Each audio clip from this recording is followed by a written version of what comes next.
요한복음 오늘 이제 9번째 시간입니다.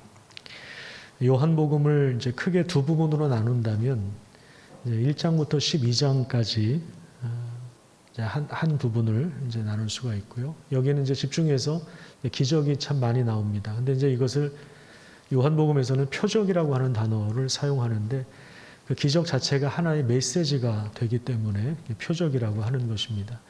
그다음에 13장부터 21장까지는 예수님의 제자 훈련이 나와 있는데 특별히 13장부터 17장까지가 그 기적의 의미를, 표적의 의미를 집중해서 제자들에게 알려주십니다.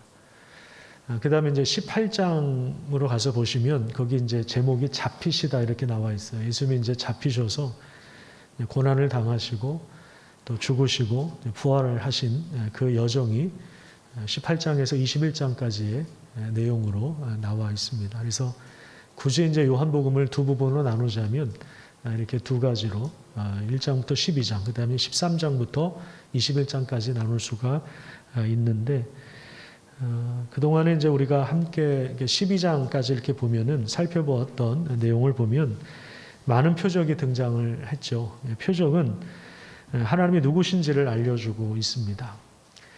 예를 들면 요한복음 2장에 보면 물로 포도주를 만드는 표적이 나타나고 또 38년 된 병자를 고치는 표적이 5장에 나오고 6장에는 오병이어의 기적이 나오고 또 뭐 병든 자를 고치시고 귀신을 쫓아내시고 또 한 번도 보지 못했던 소경의 눈을 뜨게 하시는 그 사건이 9장에 나옵니다. 우리가 지난주에 살핀 대로 나사로가 죽음에서 일어나서 나오는 이런 놀라운 표적들도 나왔습니다. 나사로가 다시 살아난 이 기적을 통해서도 예수님은 자신이 참된 생명이고 부활이라는 사실을 언급해 주셨습니다. 그러니까 기적만 행하신 것이 아니라 그 기적을 통해서 예수님 자신이 누구신가를 계속해서 그 메시지를 전해 주시는 것입니다. 하나님은 어떤 일을 하시는가, 예수 그리스도 안에서 무슨 일을 행하시는가를 계속해서 보여주시기 때문에 그것이 바로 이제 표적입니다. 자, 그런데 참 이상한 것이요. 우리가 볼 때는 그런 기적을 경험하면 예수님을 금방 믿을 것 같은데, 물론 예수님을 믿는 사람들도 있었지만 많은 사람들이 예수님을 믿지 않았습니다. 요한복음 12장 37절을 한번 볼까요? 37절에 보시면 이렇게 많은 표적을 그들 앞에서 행하셨으나 그러나 그를 믿지 않았다고 합니다. 그러면서 선지자 이사야서의 말씀을 인용하는데요. 주여 우리에게서 들은 바를 누가 믿었습니까? 주의 팔이 누구에게 나타났습니까? 여기서 주의 팔은 하나님이 보여주신 기적, 즉 표적을 말씀하고 있는 것입니다. 그 다음에 그러면서 이제 그들이 믿지 않는 이유에 대해서 다시 이사야서의 말씀을 인용하고 있는데 40절을 보시면 그들의 눈을 멀게 하시고 그들의 마음을 완고하게 하셨으니 이는 그들로 하여금 눈으로 보고 마음으로 깨닫고 돌이켜 내게 고침을 받지 못하게 하려 함이라는 내용이 나옵니다. 눈을 멀게 하셨다는 것, 마음을 완고하게 하셨다는 것은 하나님의 심판을 말하는 것입니다. 하나님의 심판의 결과 믿지 않았다 이런 얘기가 아니라 의도적으로 거부할 때, 예수님을 거부할 때, 받아들이지 않을 때 결국에 그 죄에 대한 정죄가 하나님의 심판으로 드러난 것입니다. 요한이 예수님의 표적을 기록한 이유가 무엇입니까? 우리가 이 말씀은 꼭 여러분들이 기억해야 되는 말씀인데 요한복음 20장 31절에 보면 오직 이것을 기록함은 너희로 하여금 예수가 하나님의 아들이심 그리고 그리스도이심을 믿게 하려 함이요. 그러니까 요한복음의 기록 목적이 뭐라고요? 다시 31절 올려주세요. 예수께서 그리스도라는 사실을 믿게 되는 거예요. 한번 따라서 해볼까요? 예수께서 그리스도이심을 믿게 하려 함이요. 우리가 예수님을 믿는다는 것은 예수님이 그리스도라고 하는 것을 믿는 것입니다. 예수님이 나를 잘되게 한다는 것. 예수님이 나의 병을 고쳐주고 예수님이 우리 자녀 좋은 대학 들어가게 하시고 예수님이 우리 돈 잘 벌게 하시고 사업 잘 되게 하시고 뭐 이런 걸 믿는 것이 아니라 예수님이 그리스도라는 사실, 하나님이 보내신 하나님의 아들이시며 그리스도라고 하는 사실들을 믿는 것입니다. 그러니까 예수가 그리스도임을 믿을 때 어떤 역사가 일어납니까? 우리에게 생명이 주어지는 거예요. 그 생명은 바로 영원한 생명을 말하는 것입니다. 영생이 주어진다. 영생은 자꾸 반복하지만 하나님과의 관계가 회복되는 것입니다. 깨어진 하나님과의 관계가 회복되니까 영원한 삶이 이제 시작된 거예요. 나중에 죽음이 와도 그 하나님과의 관계를 죽음이 깨트리지 않아요. 그래서 죽음이라고 하는 것이 많은 사람들에게는, 예수님을 알지 못한 사람들에게는 절망이지만, 두려움이지만 우리에게는 사실은 소망이 되는 것입니다. 그래서 이 부분을 알려주시기 위하여 요한복음 1장부터 12장까지는 길 위에서 행하신 예수님의 기적, 표적이 집중적으로 배치되어 있습니다. 자, 그렇다면 이제 13장부터는 그동안에 행하셨던 표적의 내용을 제자들에게 집중해서 가르쳐 주시는데, 본문 1절 말씀을 우리 같이 한번 읽도록 하겠습니다. 본문 1절 시작. 유월절 전에 예수께서 자기가 세상을 떠나 아버지께로 돌아가실 때가 이른 줄 아시고 세상에 있는 자기 사람들을 사랑하시되 끝까지 사랑하시니라. 여기 이제 중요한 표현이 하나 나오는데, 아버지께로 돌아가실 때, 이런 표현이 나옵니다. 그러니까 예수님은 사람들의 육신의 필요를 따라서 움직이신 것이 아니라 하나님의 때를 따라서 움직이셨습니다. 예를 들면 이런 말씀이 나와요. 요병이어의 기적이 일어나고 난 후에 많은 사람들이 예수님을 찾았어요. 왜냐하면 이 사람 왕이 되면 경제적인 부분들은 문제가 없겠다, 이렇게 생각을 했을 겁니다. 하지만 예수님께서 그들에게 무슨 말씀하셨냐면, 너희가 나를 찾은 이유는 표적 때문이 아니라, 그러니까 내가 누군지 알아서 온 것이 아니라 떡을 먹고 배부른 까닭이다. 그러니까 경제적인 문제 때문이다. 그렇게 이야기하는 겁니다. 그러면서 예수님이 그 뒤에 무슨 얘기를 하시냐면, 내가 참떡이다. 그러니까 내가 기적을 일으켜서 경제적으로 너희들 잘 살게 하는 거, 그거 지금 그게 목적이 아니라 내가 생명이다. 내가 참떡이다. 내가 하늘에서 내려온 참떡이다. 내 살은 참된 양식이고 내 피는 참된 음료다. 나를 먹어야 영원한 생명을 얻을 수 있다. 예수님이 계속해서 지금 이렇게 말씀하시는 것입니다. 무슨 얘기냐면 경제적인 이득을 위해서 나를 찾지 말라는 거예요. 예수님은 이 표적을 통해서 내가 죽어야 된다는 사실을 말씀하셨습니다. 왜냐하면 죽음을 통해서만 참된 생명을 우리가 얻을 수 있기 때문에 그렇습니다. 예수님이 병도 고쳐주실 수 있고, 우리 사업 잘 되게 하실 수도 있고, 우리가 기도할 때 응답해 주시고, 우리의 작은 신음에도 응답해 주시고, 우리가 어려울 때 도와주실 수 있어요. 죽은 나사로도 살리셨는데 뭘 못하시겠어요. 그런데 죽은 나사로 살아나도 나중에 또 죽어요. 경제적으로 우리가 부해져도 나중에 죽는다고요. 예수님이 죽으신 이유는 경제적인 문제 때문이 아니라 우리 자신을 위해서 죽으신 것입니다. 우리에게 생명이 필요하기 때문에 거기까지 가야 된다는 거예요. 그렇지 않으면 굉장히 기독교가 값싼 기독교가 됩니다. 하나님의 은혜를 너무 이렇게 값싸게 취급하게 됩니다. 그래서 이렇게 병에서 놓여 건강하게 사는 것 물론 중요하죠. 경제적인 부를 얻는다는 건 중요하죠. 어떤 권력을 얻고 명예를 얻는 것 중요하죠. 그런데 그게 목적이 아니라 예수님이 누구신지를 알고 예수님과 올바른 관계를 맺어야 된다라고 하는 거예요. 이걸 지금 끊임없이 예수님께서 말씀하시는데, 그런데 사람들이 믿지를 않는다는 거예요. 이제는 예수님께서 하나님의 때가 왔다는 것을 알고 계셨어요. 그게 뭡니까? 죽음의 때죠. 십자가에서 죽어야 되는. 1절을 다시 한번 보시면 예수님에게 있어서 죽음의 의미는 세상을 떠나는 것이고, 세상만 떠나는 것이 아니라 아버지께로 돌아가는 거예요. 하나님 아버지께로 돌아가셔서 태초부터 누렸던 삼위 하나님의 그 영광과 온전한 교제 가운데 거하시는 것입니다. 그때가 이르렀기 때문에 이제 세상에서의 날이 하루밖에 남지 않았기 때문에 예수님은 자신에게 맡겨진 사람들을 어떻게 사랑하셨다고 이야기합니까? 1절 다시 한번 보세요. 어떻게 사랑하셨다고요? 끝까지 사랑하셨습니다. 한번 따라서 볼게요. 끝까지 사랑하셨습니다. 그래요. 뭘 하면 끝까지 해야 됩니다. 그죠? 하다 말다. 기분 좋으면 하고, 기분 나쁘면 안 하고, 환경이 바뀌면 마음이 바뀌고, 이게 아니라 끝까지 하는 거예요. 끝까지. 예수님이 베풀어 준 사랑은 끝까지 하는, 책임지는 사랑이에요. 조건에 따라서 변하는 사랑이 아니라 자신의 목숨을 완전히 내려놓으셔서 십자가에서 완성하시는 그 사랑이에요. 예수님이 십자가에서 돌아가시기 직전에 다 이루었다 이렇게 말씀하셨잖아요. 이게 끝까지 사랑이에요. 십자가에서 자신의 죽음을 통하여 제자들을 끝까지 사랑하신 것입니다.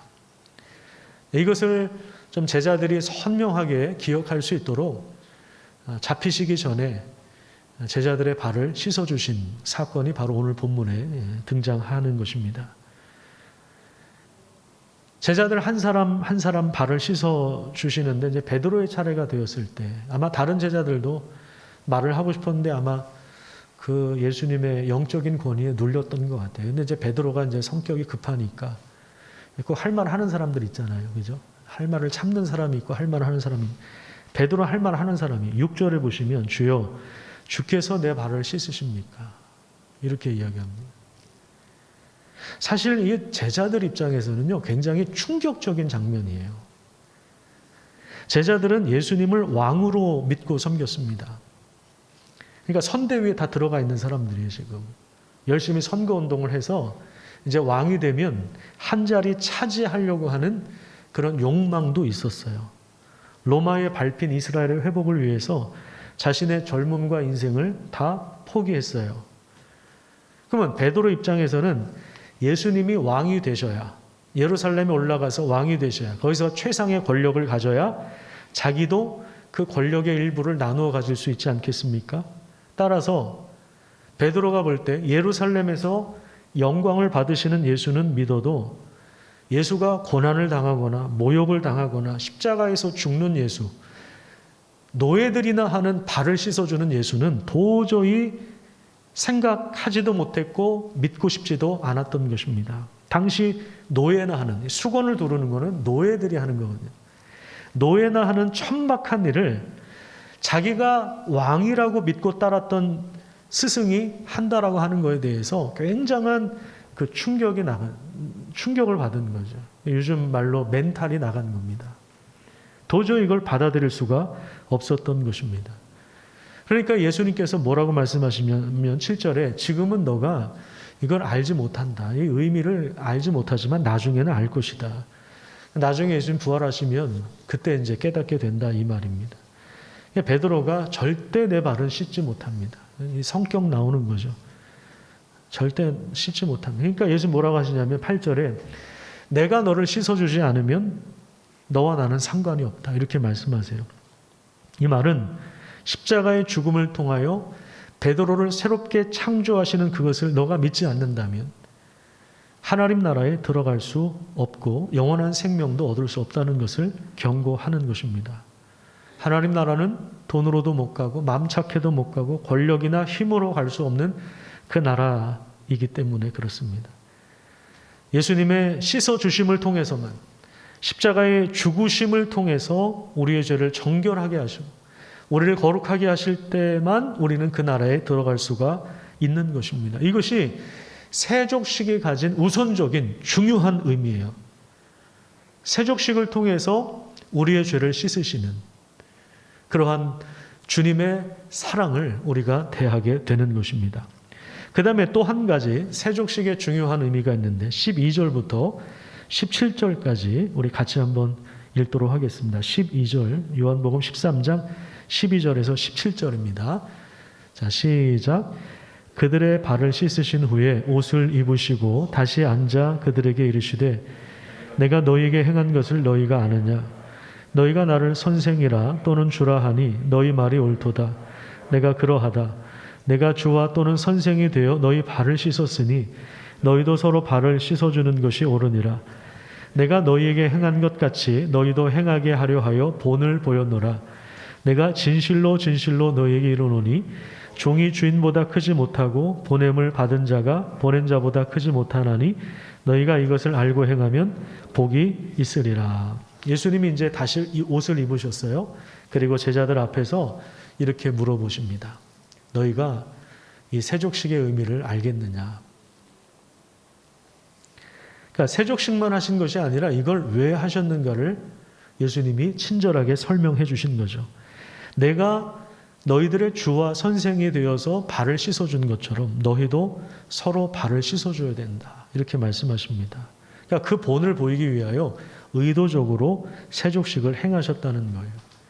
제자들은 선생을 닮아가는 존재이죠. 종은 주인을 닮아가죠. 내가 주와 선생이 되어서 참된 섬김과 겸손의 본을 보여준 것처럼 너희가 서로 사랑하라고 말씀하십니다. 예수님은 종보다 더 큰 주인으로 본을 보여주셨기 때문에 주인보다 작은 종은 주인의 본을 받아 겸손하게 섬기는 삶을 살아야 하는 것입니다. 이런 사람들에게 뭐가 있다고 이야기합니까? 17절을 보세요. 이런 사람들에게 너희가 이것을 알고 행하면 복이 있다고 말씀하십니다. 복을 누린다. 이 말은 하나님이 주신 생명을 누린다는 그런 이야기입니다. 지금 요한복음에서는 기록하고 있지 않지만 다른 복음서에 보면 지금 여기까지 오는 과정 중에 길 위에서 제자들이 늘 싸우던 문제가 있었어요. 그게 뭐냐면 누가 크냐 하는 문제였습니다. 그러니까 서열 다툼을 한 거죠. 누구에게 공로가 더 있는가? 누가 더 헌신했는가? 누가 더 좋은 자리를 차지하는가? 서열을 분명하게 해야 나중에 예수님이 왕이 되면 그 한 자리씩 차지할 거 아닙니까? 하지만 예수님은 내가 온 이유는 섬김을 받으려 함이 아니라 도리어 섬기려 하고 자기 목숨을 많은 사람의 대속물로 주려 함이라 라고 하면서 하나님 나라가 이 세상의 질서와 가치와는 완전히 전복되는 거꾸로 된 나라라는 사실들을 말씀해 주셨습니다. 이 세상에서는 누가 큰 사람이에요? 대접받는 사람이죠. 섬김을 받는 사람이죠. 그렇죠? 그런데 하나님 나라에서는 반대라는 거예요. 섬기는 사람이 큰 사람이라고 하는 것입니다. 예수님은 하나님의 본체이시지만 하나님과 동등됨을 취할 것으로 여기지 않으시고 오히려 자기를 비워 종의 형체를 가지사 사람들과 같이 되셨고 사람의 모양으로 낮아지셨고 자기를 낮추시고 십자가에 죽기까지 복종하셨는데 그 복종과 겸손과 순종의 모습을 세족식을 통해서 보여주시면서 너희도 이런 삶을 살아야 된다. 이렇게 말씀하신 것입니다. 제자들에게. 그 제자들, 예수님의 제자들이 누굽니까? 오늘날의 바로 교회인 것입니다. 오늘날의 교회가 바로 주님의 제자인 것입니다. 지금 이 요한복음 13장을 이렇게 지배하는 분위기는 굉장히 무겁습니다. 그래서 이제 14장 1절에 가보시면 1절에 무슨 얘기가 나오냐면 너희는 마음에 근심하지 말라. 그러니까 왜냐하면 이게 지금 굉장히 제자들을 압박하고 있는 그 뭔가 이렇게 무겁고 침울한 분위기가 완전히 지금 지배하고 있는 상황이에요. 14장은 나중에 3월인가요? 4월에 그때 다시 설교를 이어갑니다. 3월부터는 레위기가 시작돼서 이어가겠지만 왜 그러냐면 그 이유 중에 하나가 뭐냐면 예수님께서 자기를 팔아넘길 사람이 누구인지를 아셨어요. 가룟 유다. 우리도 알고 있죠. 근데 이 당시 제자들은 전혀 몰랐어요. 왜냐하면 이 가룟 유다가 굉장히 샤프한 사람이에요. 이 시칼이라고 하는 열심당원 소속이거든요. 오늘날로 말하면 암살단입니다. 그러니까 독립운동을 위한 암살단이에요. 그러니까 친일파를 처단하는 자객입니다. 그러니까 그 어떤 보수당원보다 민주당원보다 공산당원보다 정치적으로 열성당원이 가룟 유다예요. 그리고 제자 공동체에 들어와서 재정을 맡았잖아요. 아무한테나 재정을 맡기지 않죠. 굉장히 똑똑하고 열정도 있고 굉장히 샤프하고. 그리고 여기 지금 식사 자리에서도 예수님이 이제 유대인들은 우리처럼 이렇게 식탁에서 밥을 먹는 것이 아니라 이렇게 반원형의 상태에서 식사를 합니다. 약간 비스듬히 누워가지고 서로 기대면서 밥을 먹어요. 대화를 하면서. 근데 예수님이 정중앙에 가운데에 앉아 계시고 오른쪽 왼쪽이 가장 측근이에요. 가장 가까운 상석입니다. 그 중에서도 왼쪽이 가장 상석인데 왼쪽에 앉은 사람이 바로 가룟 유다였어요. 그러니까 제자들도 그렇고 예수님도 그렇고 사실은 기대가 컸던 사람이고 실력도 있었던 사람입니다. 열정도 있었던 사람이에요. 그런데 결국에 가룟 유다가 배신하죠. 예수님이 다는 깨끗하지만 한 사람은 아니다. 왜냐하면 자기를 팔자가 누구인지를 아셨기 때문에. 또 21절에 보면 심령이 괴로워서 증언합니다. 너희 중에 하나가 나를 팔 것이다. 그 심적인 고통이 엄청났던 거예요. 그 심적인 고통이 엄청난 거예요. 그걸 제자들에게 말씀하시는 거예요. 너희 중에 하나가 나를 팔 거다. 제자들이 누굽니까? 내가 떡 한 조각 주는 사람이다. 가룟 유다한테 줬거든요. 근데도 제자들이 몰랐어요. 재정을 맡았으니까 6월절 전에 뭐 음식을 준비하라는가 뭐다 아니야 이렇게 생각을 했던 거죠.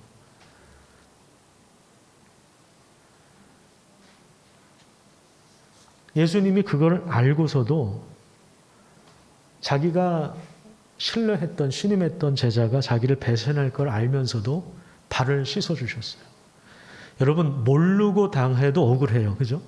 모르고 당해도 억울한데 알고 당하신 것입니다. 아니 정확히 말하면 당해 주신 거죠. 왜요? 끝까지 사랑하셨기 때문입니다. 예수님은 배반당하실 것을 아셨지만 그 배신에 희생당하는 불안한 길을 걸으신 것이 아니라 그 길이 바로 십자가의 길이고 제자들과 세상을 구원하는 방식임을 아셨기 때문에 그 길을 마다하지 않으신 것입니다. 그래서 30절에 보면 유다가 그 조각을 받고 곧 나가니 밤이더라 이렇게 이야기합니다.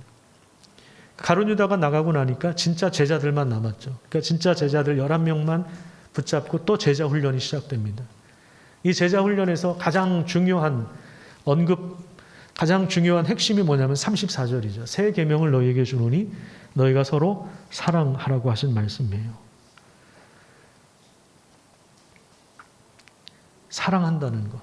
우리가 누군가를 사랑할 때 그게 자기 만족인 경우도 있습니다. 자기 만족. 그러니까 내가 그 사람을 사랑해서 내가 뭔가를 이렇게 얻으려고 하는, 채우려고 하는 그런 것도 있거든요. 이기적인 목적에서 사랑하기도 하거든요. 근데 예수님이 말씀하신 내가 너희를 사랑한 것처럼 예수님이 우리에게 보여주신 사랑, 겸손, 희생, 자기 비움, 끝까지 사랑한 것처럼 새 계명을 너희에게 주노니 너희도 서로 사랑하라 이렇게 말씀하십니다. 여기서 새 계명은 새로 나온 계명을 얘기하는 것이 아닙니다. 구약 성경, 그러니까 구약이 옛 계명이죠. 신약이 새 계명이고 구약이 옛 계명 아닙니까? 옛 계명에서 이미 약속하신 율법의 내용. 율법이 뭐예요? 하나님 사랑하고 이웃 사랑하는 거죠. 구약에서 이미 약속하신 율법을 성취하신 예수님께서 하나님을 사랑하고 이웃을 사랑할 수 있는 그 길을 열어주신 차원에서의 새로운 계명이에요. 누구든지 그리스도 안에 있으면 새로운 피조물이라. 예수 그리스도로 인해서 이제 하나님 나라의 새로운 질서가 시작되었기 때문에 이제 새로운 계명, 그런 차원에서 새로운 창조의 은혜가 시작되었기 때문에 이제 새로운 계명을 말씀하시는, 그게 뭐예요? 서로 사랑하는 것입니다. 그리스도의 죽음을 통하여 탄생한 교회가 가야 할 길이 무엇인가를 우리에게 보여주신 것입니다. 그렇다면 우리는 점검해야 됩니다. 내가 정말 사랑의 사람인가? 내가 사랑의 공동체를 세우고 있는가? 내 주변 사람들이 나의 사랑 때문에 변화되고 있는가? 이걸 점검해 보셔야 됩니다.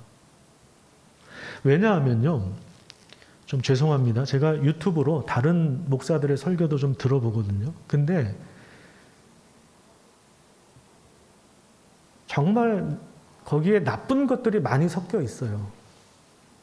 듣기 좋은, 사람들 듣기 좋아하는 이런 얘기들이 너무나도 많이 섞여 있어요. 그래서 굉장히 두렵습니다, 사실은. 너무 이렇게 기독교가 값싼 종교가 돼버리고 있는 것 같아요. 그리스도의 그 죽음의 의미를 너무 이렇게 값싸게, 그냥 예수 믿으면 뭐 복 받아서 잘 먹고 건강하고 뭐 자식이 잘 되고 뭐 문제가 해결되고 이런 정도의, 예수님이 일용할 양식을 구하라고 하셨어요.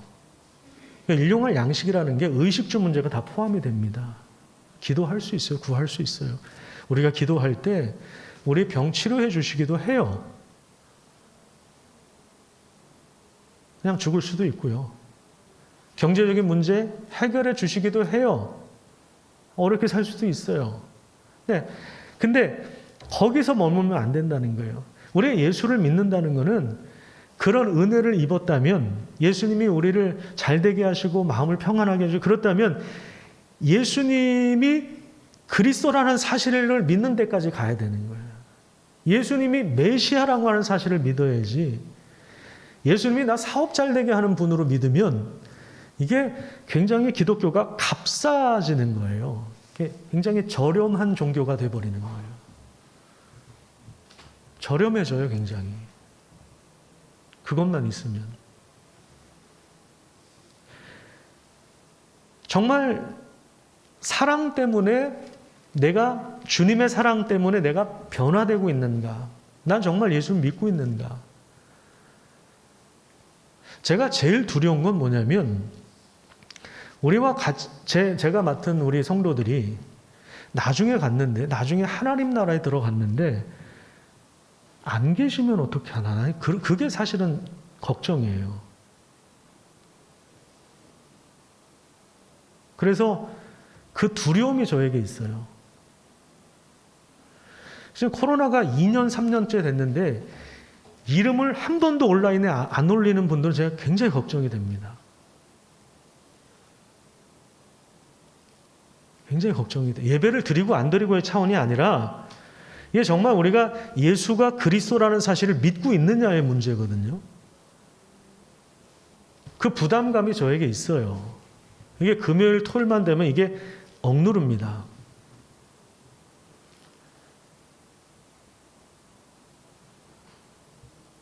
우리는 예수를 어떤 분으로 알고 있고 어떤 분으로 믿고 있는가를 점검하셔야 돼요.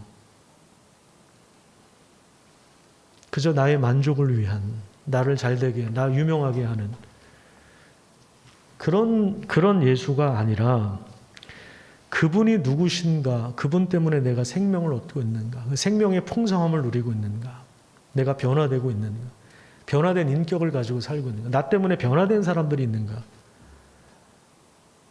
그러면 내가 변화되면 예수님 안전할 수가 없거든요. 예수님 계속해서 전할 수밖에, 복음을 전할 수밖에 없어요. 우리가 맛있는 음식을 먹어도 그거 얘기하잖아요. 맛있게 먹었다고. 어느 식당이 맛있더라. 아니, 식당도 막 전하는데, 또 뭐 대통령 누구 찍어라. 내가 마음에 드는 후보가 있으면 누구 찍어야 된다, 이번에.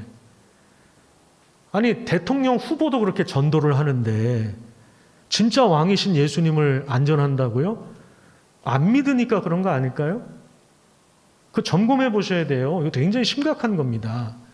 안 믿든지 아니면 정말 게을르든지. 그러니까 정말 그 게으름의 극치를 달리든지 아니면 진짜 안 믿든지. 둘 중에 하나예요, 제가 볼 때는. 어떻게 안전할 수가 있어요? 우리를, 그 왕이 나를 위해서 죽으셨는데, 아니, 대통령 후보가 여러분들을 뭐 좀 나아지게 하신 게 있습니까? 여러분들을 위해서 죽었어요? 우리를 위하여 죽으신 왕이 계시는데, 그러면 어떻게 안전할 수가 있냐고요? 그걸 점검해 봐야 돼요. 안전하는 게 내가 게으름의 극치를 달리고 있는 건가, 아니면 안 믿고 있는 건가, 점검해 보셔야 됩니다.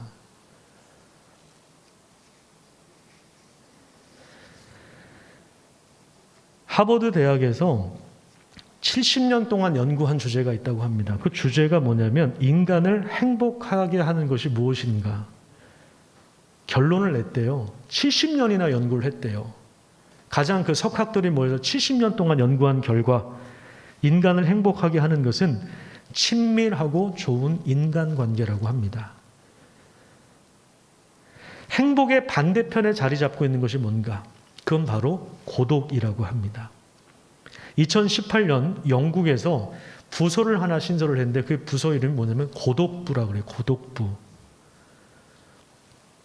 이 고독의 문제를 인간이 해결할 수 없기 때문에 나라에서 책임져야 된다. 고독사로 죽는 사람이 굉장히 많다고 합니다.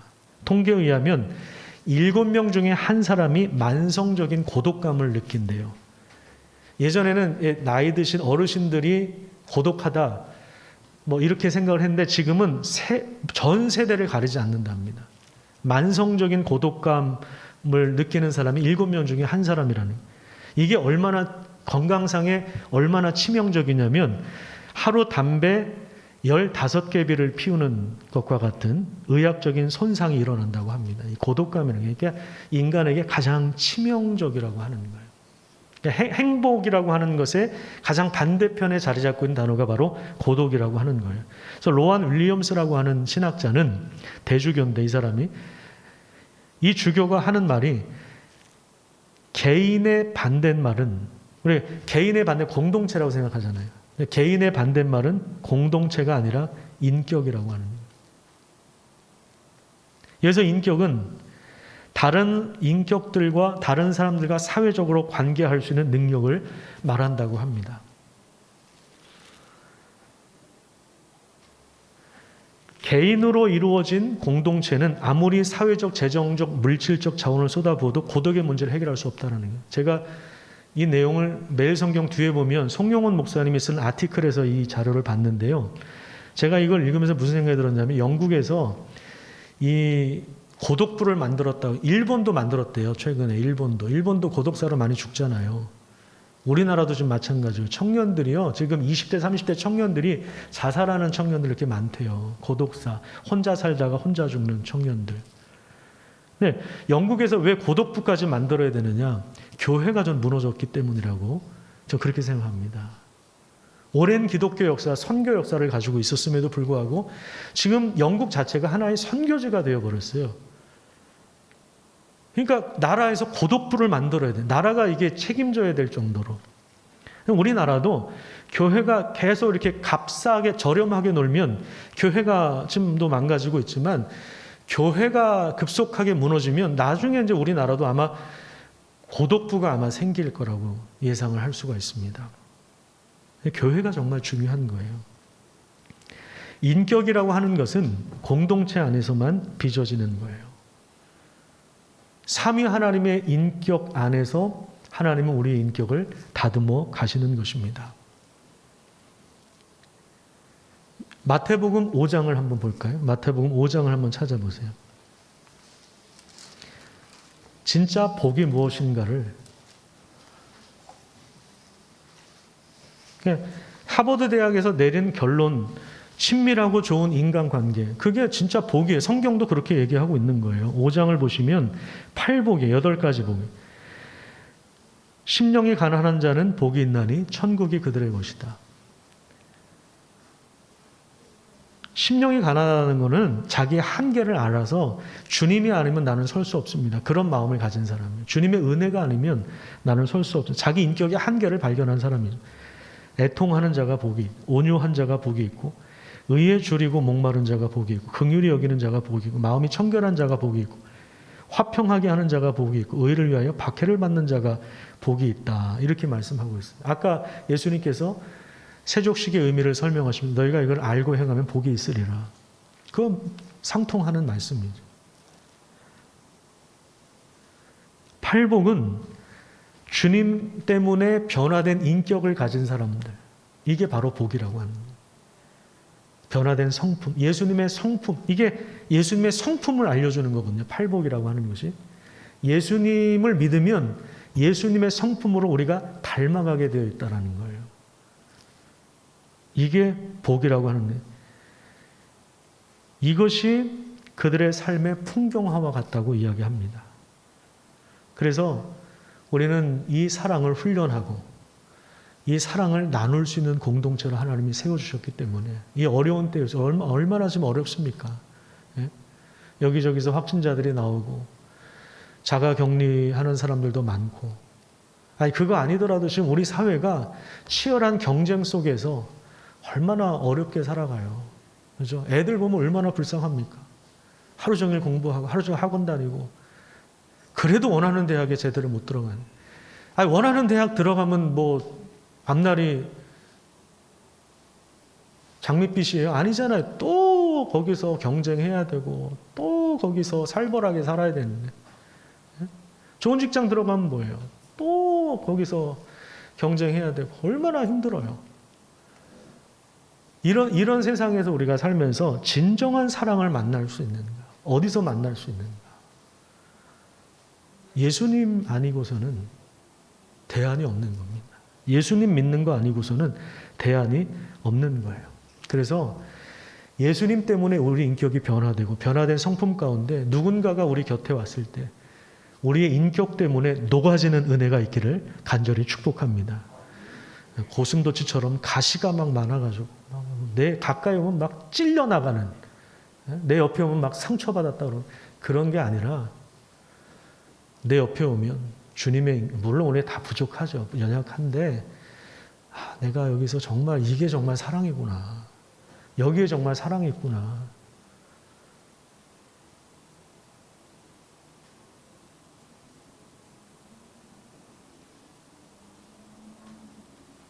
그게 중요한 거예요.